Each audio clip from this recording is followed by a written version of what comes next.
હું કાજલ સુરતથી. Welcome to my channel Kaju's kitchen. તો આજે આપણે બનાવવાના છીએ એક યુનિક અને હેલ્ધી રેસીપી, મગની દાળનો શીરો.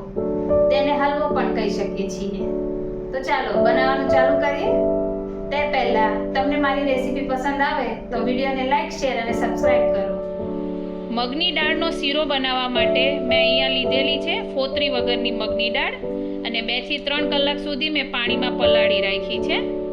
હવે આ મગની દાળને આપણે મિક્સરમાં પીસી લેવાની છે. એટલી પણ નથી પીસવાની, થોડી આને દરદરી રાખવાની. મગની દાળનો શીરો બનાવવા માટે જોઈતી સામગ્રી: મેં મગની દાળને પીસી લીધી છે. ઘી, માવો, ખાંડ, ક્રશ કરેલી બદામ, ક્રશ કરેલા કાજુ. તો ચાલો હવે આપણે શીરો બનાવવાનું ચાલુ કરીએ. મેં એક પેન લઈ લીધું છે, ગેસ ચાલુ કરી દઈએ. હવે એમાં ઘી ઉમેરીએ થોડું, અને આ થોડું ઘી આપણે પાછળથી એડ કરવાનું છે. ઘી ગરમ થાય એટલે આપણે તેમાં પીસેલી મગની દાળ એડ કરીશું.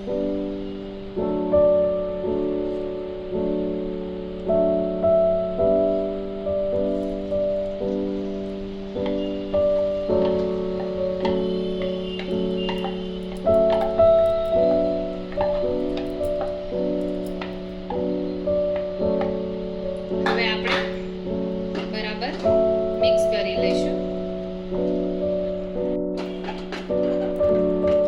આ રીતે આપણે એને ધીમે તાપે હલાવતા જઈશું. બધું જ બરોબર એક સાથે મિક્સ કરી લેશું. અને ધ્યાન રાખજો, ગેસની ફ્લેમ ધીમી રાખવાની છે. જોઈ શકો છો તમે કે બધું એકરસ થઈ રહ્યું છે અને બરાબર શેકાઈ રહી છે. હવે આપણે જે આમાં થોડું ઘી વધારેલું હતું એ હવે ઉપરથી આપણે એડ કરીશું.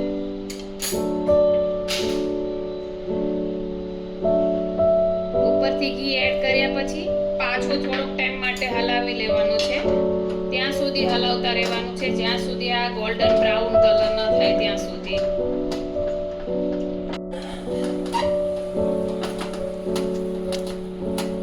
જોઈ શકો છો તમે કે કેટલો સરસ બ્રાઉન કલરનું દેખાઈ રહી છે આપણી દાળ. અને આમાંથી ઘી પણ ધીમે ધીમે છૂટું પડવા લાગ્યું છે.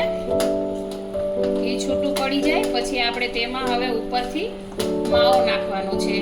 તે પહેલા આપણે માવાને એક અલગ પ્લેનમાં થોડોક શેકી લેવાનો છે. તો ચાલો પહેલા થોડો માવો શેકી લઈએ, પછી આમાં એડ કરીશું. હવે આપણે આમાં માવો ઉમેરી દઈએ અને માવાને ધીમે તાપે શેકી લઈએ. થોડોક બ્રાઉન રંગનો થાય ત્યાં સુધી શેકવાનો છે માવાને.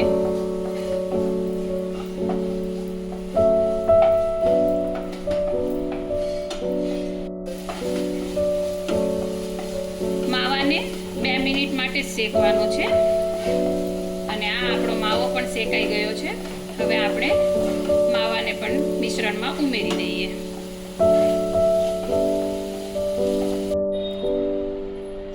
હવે માવો આપણે મિશ્રણમાં એડ કરી દઈશું. મિશ્રણમાં એડ થઈ જાય પછી આપણે તેને થોડું મિક્સ કરી લઈશું. એટલું બધું પણ અત્યારે મિક્સ નથી કરવાનું.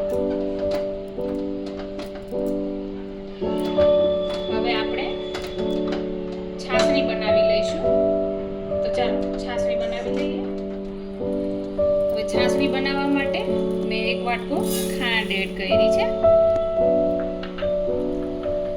અને બીજો અડધો વાટકો, 1.5 વાટકો ખાંડ લીધી છે. તો છાશણીનું માપ કઈ રીતે લેવાનું? મેં 1.5 વાટકો ખાંડ લીધી એટલે 1.5 વાટકો આપણે પાણી રેડવાનું છે.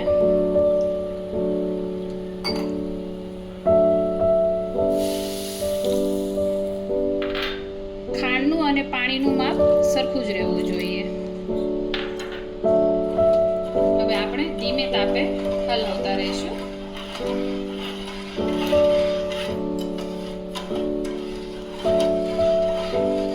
છાશણી બનાવવામાં આશરે 5 મિનિટ જેવો ટાઈમ લાગશે.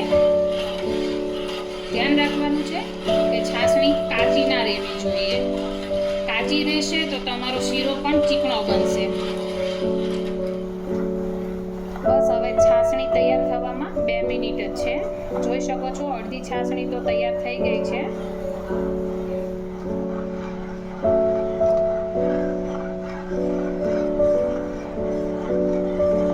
જોઈ શકો છો છાશણી આપણી તૈયાર થઈ ગઈ છે.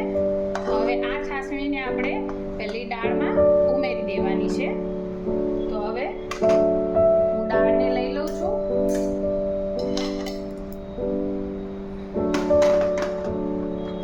અને આ છાશણીને હવે આપણે અંદર ઉમેરી દઈએ. ગેસની ફ્લેમ ધીમી રાખવાની છે.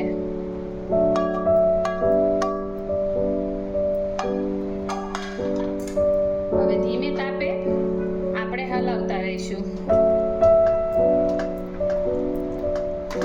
પછી આમાં આપણે કાજુ એડ કરવાના છે.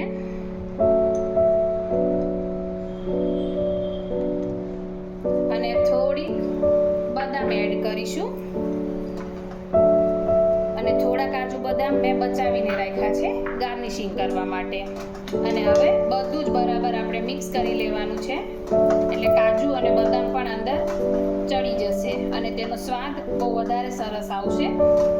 અને ઘી છૂટું પડે ત્યાં સુધી આપણે હલાવતા રહેવાનું છે. જોઈ શકો છો હલવો બ્રાઉન કલરનો થઈ ગયો છે, સારી રીતે શેકાઈ ગયો છે અને ઘી પણ બહાર આવી ગયું છે. તો હવે આપણે ગાર્નિશિંગ કરીશું. સુગંધ પણ એકદમ સરસ આવી રહી છે. જોઈ શકો છો તમે હલવાને. અને આ તૈયાર થઈ ગયો છે આપણો હલવો બનીને. આને મૂંગની દાળનો શીરો પણ કહેવાય અને મૂંગ દાળનો હલવો પણ કહી શકીએ. તો તૈયાર છે આપણો મૂંગની દાળનો શીરો. જોઈ શકો છો તમે કે કેટલો સરસ બની ગયો છે. જો તમને મારી આ રેસીપી પસંદ આવે તો વિડીયોને લાઈક, શેર અને સબસ્ક્રાઈબ. અને ફરી મળીશું આપણે બીજી નવી રેસીપી સાથે.